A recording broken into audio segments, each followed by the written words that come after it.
plus, mais on est le 27 avril. Et oui, il neige. On est à 700 mètres d'altitude.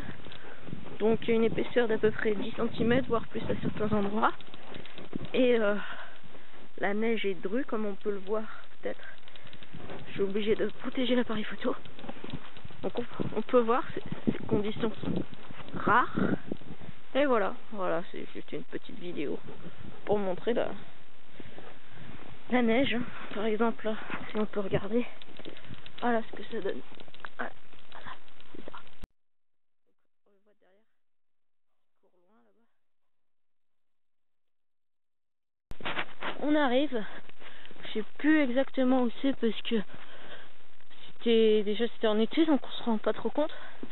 Mais donc on arrive et je vais vous montrer ce que ça a donné.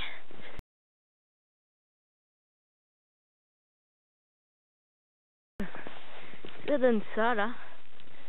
C'est un abri pété avec un peu de tout et je suis assez content de moi, c'est quand même bien tenu.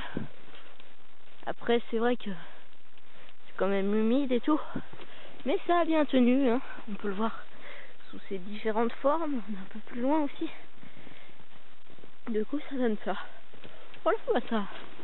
Je suis assez content de moi parce que s'il y a un truc pour une personne, peut-être que c'est vrai qu'en hiver je choisirais moins ce type d'abri parce que quand même il y a beaucoup de chaleur qui s'en va par là.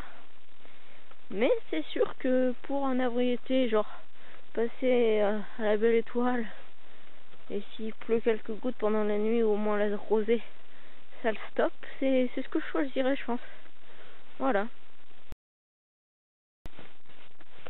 Et c'est parti pour la grande expédition d'une journée. Là, la neige fond, comme on peut l'apercevoir. Donc, vu que je vais dans les bois, ça va certainement beaucoup mouiller. Voilà. À tout de suite pour de prochaines vidéos. Alors, ça fait 2 heures que je marche à peu près. Un peu plus de 2 heures et je me suis dit, ouais, bon, ici, ça a l'air pas mal. Donc, je me suis dit, je pose bagage et je vais me faire le petit campement de survie là. Parce que c'est un petit tuto survie que je voulais faire. C'est pour ça que je vais pas marcher toute la journée. Je vais donc poser mon abri ici, donc on peut voir, là je vais me reculer un peu. J'ai amené une bâche, une couverture de survie, puis quelques autres affaires, de la ficelle et tout. Du coup j'aurai pas besoin d'en faire, donc je vais essayer de le faire ici. Faire une bâche, j'aménagerai le sol et tout. Et après je chercherai de quoi faire un feu peut-être. Donc voilà, j'espère que la neige va pas me tomber dessus, mais bon. Si je mets une bonne bâche, ça devrait aller. Allez, à tout de suite, on va se retrouver pour quelques explications après, quand j'aurai fini mon abri. Ça, là, c'est un bâton qui tient là. Hop. Là-bas, c'est une ficelle qui retient. Ici, c'est comme une tente, c'est 2 piquets qui sont plantés. Et voilà, et tout à l'heure, il y a de la neige qui est tombée, là, on peut le voir. Ça a très bien retenu. Hein. J'ai rien sur la gueule, en plus, ça tombait de très haut. Nickel. Moi, je dis super, content de moi en plus. Je l'ai fait en même pas 10 minutes. C'était voilà quoi. Nickel, on va faire le tour. Attention à la neige. Hop. En dessous. En dessous, ça donne ça là. Là, on est protégé de la neige. Alors là, j'ai essayé de faire du feu.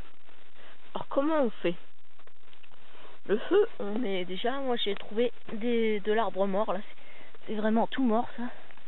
Et c'est nickel, c'est exactement ce qu'il nous faut. Du coup on fait ça, on le déchire en petits morceaux, on met des tout petits morceaux en bas. Après on agrandit de plus gros, de plus en plus gros. D'accord, comme ça. Mais pour démarrer le feu, en général, on a beaucoup de mal. Du coup moi j'ai trouvé un truc super simple. C'est ça là. Qu'est-ce que c'est que ça? Ça, c'est des morceaux de balles de ping-pong. Et ben je vous dis ça. Vous prenez une balle de morceau de ping-pong, vous la coupez en petits morceaux, vous mettez ça dans votre sac. Vous êtes quasiment assuré à chaque fois de faire du feu. Quasiment assuré. Après là je vais tenter. C'est pas dit que j'y arrive à faire un grand feu, mais au moins assuré de démarrer le feu. Avec ça c'est sûr. Même si c'est humide, Vous le séchez un peu 5 minutes con votre peau et c'est nickel. Moi je vous conseille de prendre ça dans votre sac. Vraiment s'il y a un truc que je conseille d'avoir dans son sac, c'est pour faire du feu, c'est ça.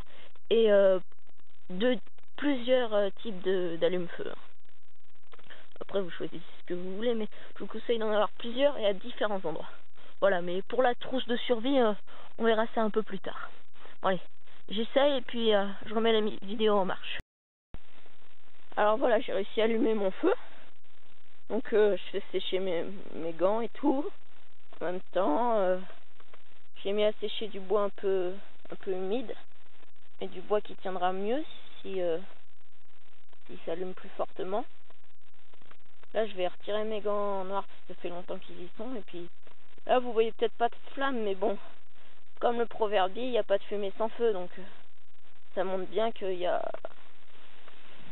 du feu. Et puis je peux mettre mes mains, ça me réchauffe vite. Et c'est bien pratique quand vous avez froid là. Si je veux me réchauffer et tout, c'est bien pratique.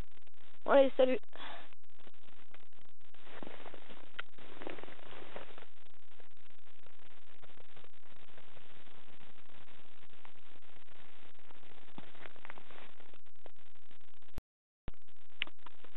Alors comme on peut le voir, j'ai enlevé la bâche. Faut toujours enlever la bâche pour... Enfin, pas toujours enlever, mais enlever ses affaires en survie. Parce que faut que la nature soit propre. On nous offre une belle nature, autant la rendre propre. Mais là surtout, je voulais parler du feu. Pour le feu, pour l'éteindre, il y a 3 techniques, parce qu'on laisse pas allumer un feu, même si là ça risque rien, parce qu'il y a de la neige, donc de l'eau et tout, ça il va s'éteindre. Mais on éteint toujours quand même, par précaution, le feu. Donc alors il y a 3 techniques. 1, on le mouille, on met de l'eau dessus. Ou de la neige, hein, s'il y a de la neige. La deuxième technique, c'est qu'on l'étouffe, avec le pied par exemple, où on disperse les cendres, de façon à ce qu'elles n'embrassent de rien. Et la quatrième technique, la troisième technique, c'est de le laisser se consumer tout seul. Donc il s'éteigne tout seul. Là, moi, dès que j'ai eu fini de manger, je l'ai laissé, j'ai plus remis de bois. Et maintenant que je m'en vais, là, comme on peut voir, j'ai préparé mon sac. Je prépare, je vais l'étouffer, donc voilà. Alors pour l'étouffer déjà, j'enlève ça. Je mets les braises un peu de côté. Voilà. Et là, hop, voilà. Et là, on peut mettre la terre. On mélange avec la terre qu'on a sortie. Voilà, comme ça.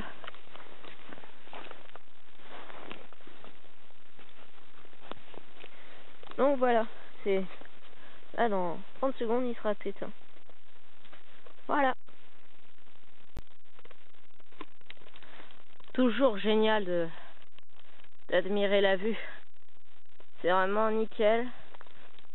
Là, je commence à redescendre. Comme on peut peut-être l'entendre, ça fond à une vitesse ahurissante. Donc, je viens de là-haut, là. Vous voyez pas. Et ouais, donc c'est magnifique de regarder le paysage. Fin du voyage.